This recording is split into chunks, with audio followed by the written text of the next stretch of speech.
Hello, good day to you, good morning, good evening, whatever it is there. South Paths, welcome. I'm Nelson. Today, I saw something on the internet this Christmas that made me stop and think. Gave me a whole new idea for content. So, we're on our way to the old house, and when we get there, we'll talk about it. And what I saw was a little posting on the internet, on Facebook, on Fbook, that said, Merry Crisis and a Happy New Fear. Merry Crisis and a Happy New Fear. And I guess that wraps up the way things are going on in many quarters of the world right now. Doesn't seem to matter where you live. You got to worry about invasion, neglect, starvation, overwhelming financial concerns. I won't go on. The list is lengthy and long, and you're all quite aware of it, and I'm sure it drags you down a little every day when you turn on the news. Many of us don't even look at that anymore, considering the Hollywood tripe that it is for the most part now. It's almost like anything you hear on the news can actually be turned exactly in reverse to be the truth. So let's talk about Merry Crisis and a Happy New Fear. Hi, and welcome back. Fear and crisis. Merry Crisis and a Happy New Fear. That's pretty pessimistic. uh, um, I, I, I, I don't want to upset people, but I really, I feel for you guys that are still back there in the trenches fighting, and the ladies as well, because Lord knows they're thrown to the front lines of life these days as well as the guys. So getting the bills paid, getting the kids to school, making sure they've got decent, clean clothes to go to school, paying the Visa bill down from this Christmas. And let's face it, a lot of us are using the Visa cards this year. It's tough out there for you guys. It's not really easy here either. I mean, for me.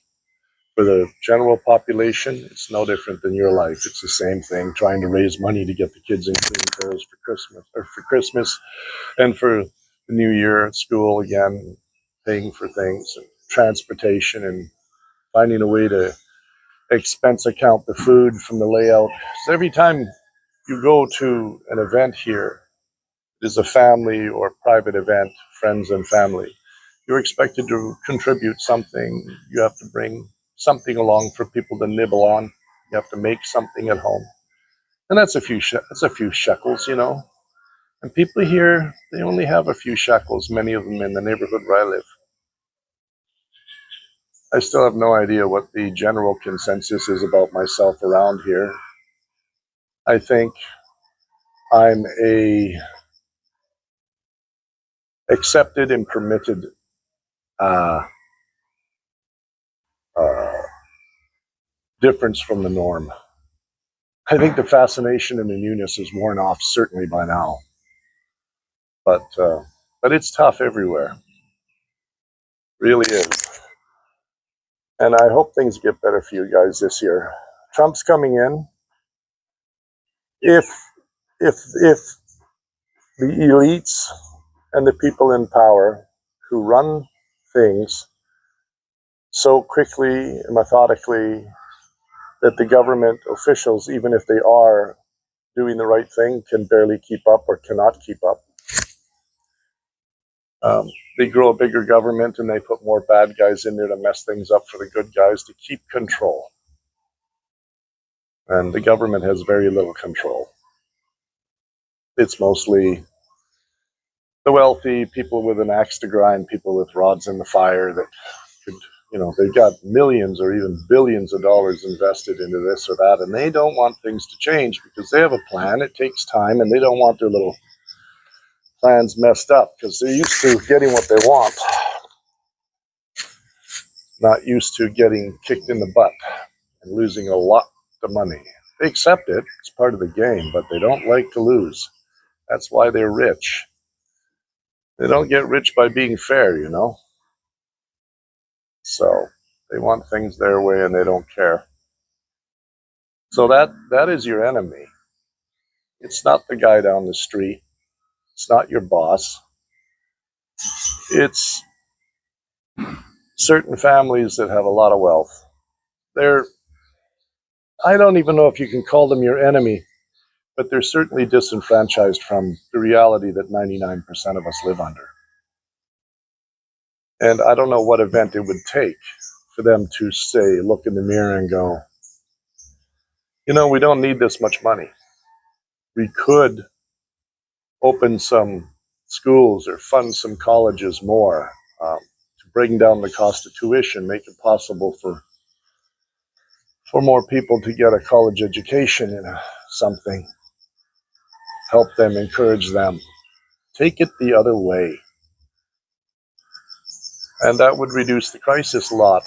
Over time, crisis would go down, manufactured fears would start to ebb away. People would start feeling a little bit more like things are all right. They're okay for now. And that would become they're okay this month. And they would become they're okay this year. We're getting ahead. Look at us. We're doing well. You know, and the guy can feel proud because he's got his wife and children something nice this year that, you know, a few years ago would have been unheard of or impossible. And she can feel happy that she's got a guy that she can rely on to really, really bring home the bacon. So, you know, to those rich fellas, if even one of you guys ever sees this, which is extremely unlikely,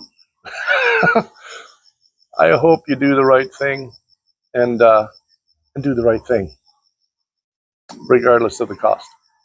You have more money than you could spend in 100 lifetimes, buddy. Get off the stick and do something worthwhile with it for a change. People are counting on you, sir. You, madame. Anyway, don't let it get to you. If you're single and you can run away, well, you know how I feel about that. And I don't have any problem with the term running away. I don't. It's not like, you know, we've been holding it up for these guys for generations now. You know, screw that. That's done. And everybody's just so tired of being tired. You know, I don't consider it running away. Flee, be a coward. Oh, no. I consider it being smart enough to get away from the bandsaw before you cut off your entire arm. You've already lost 3 fingers. When do you have to stop and say that's enough? You know, that's what I consider it. I mean, it's been like this for 50 years at least. How many of you can remember a thing called the 70s? Do you remember that? Drive-ins were still a thing. Convertibles were common. All the girls gave a damn about how they looked, and all the boys gave a damn about how they looked. Now, nobody young cares about how they look because they don't see a future in it. They don't see a future in marriage. They don't see a future in women. They don't see a future in men. They don't see a future in college education. Some of them do, and then very often they're disappointed. And even if they do all the right choices for a college degree, they take the right programs now, 4, 5, 6, 7 years from now, when they actually can get out of college and go and put them to effect, you'll find that they're terribly outdated. Today's thing is AI this and AI that, and learn AI and learn AI. I remember a couple of years ago when it was a big deal again to get your Microsoft engineering license. And 20 years ago, and 10 years ago, and every so often that thing would pop up. And now it's AI. Remember 2 to 5 years ago was learn to code.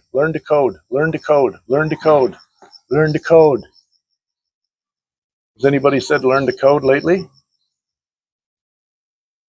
And yet there are thousands of kids in college right now, tens of thousands, maybe even hundreds of thousands worldwide, millions, that are taking courses specifically to teach them how to code, make programs. And along comes AI and can do it all in the time it would take you a month to figure things out.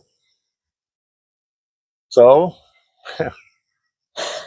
you can add chimney sweeper, or you can add to chimney sweeper as a bad position to have. Coding, computer coder, program coding, whatever you call it. I'm not in computers. I just use them to make content. I gave up on programming and playing with them that way a long time ago.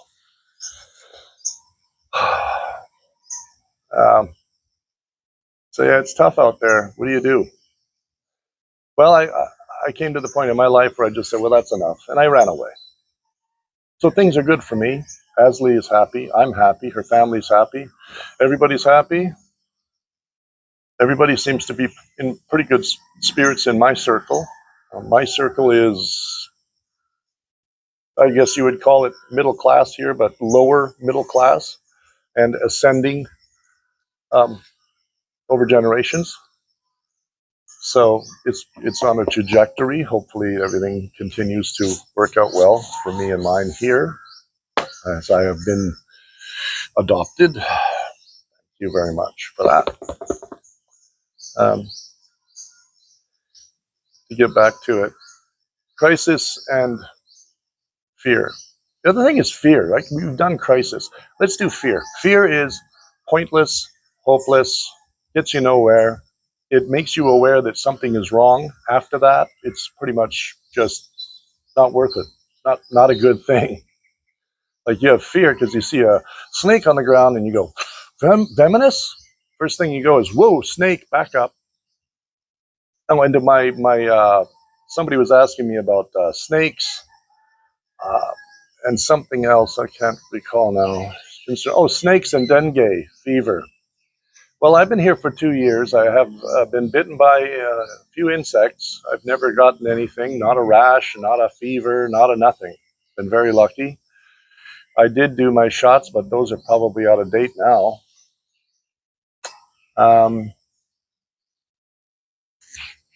I've never had a health issue since I got here. One, where I was coughing, but I attribute that to the fact that I was smoking too much and it was catching up with me. And that has pretty much abated since I quit. So I'm still improving from that. But my lungs are 61 years old and I've damaged them pretty good with 40 years of smoking. So I don't expect to be a track star, even for my age group, anytime soon. But the other thing you said was snakes. What about snakes? Well, there are snakes here. It's a tropical paradise. There are snakes here. Well, it's my paradise. I keep saying that because to a lot of you guys, this is pure hell. If you like your lattes and your nice, easy to get expensive wines at the local market and your things like that, your Starbucks. Well, you can get Starbucks here, but it's not like a Starbucks in the US in Manhattan. It's just not the same as that, So as far as venomous snakes go, I've never seen one.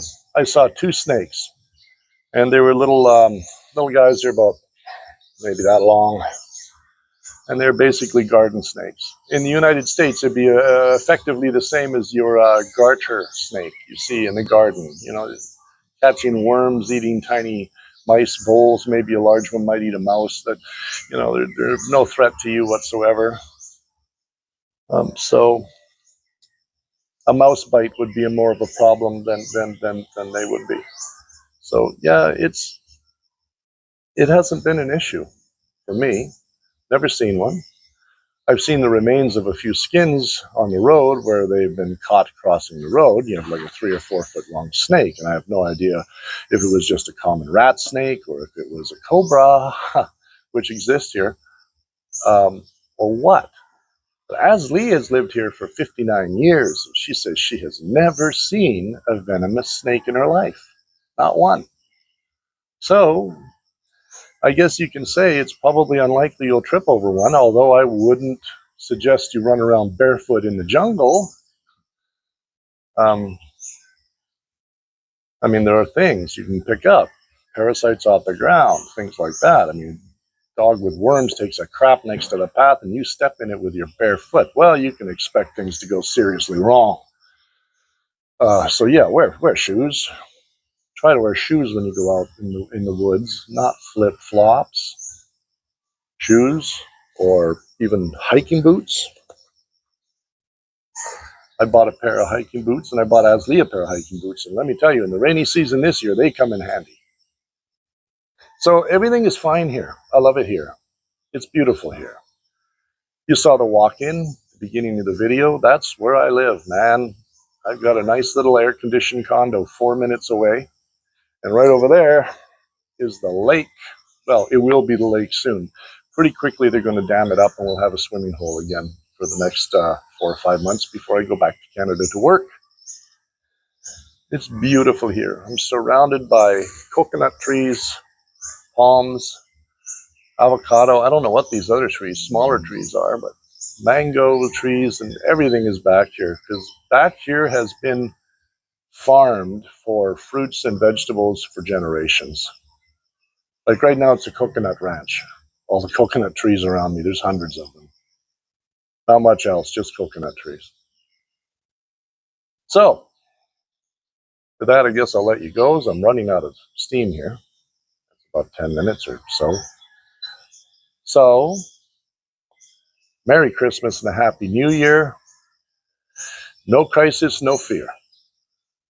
It won't help you anyway. Just don't worry about it, kids. What's going to be is what's going to be. It'll be fine.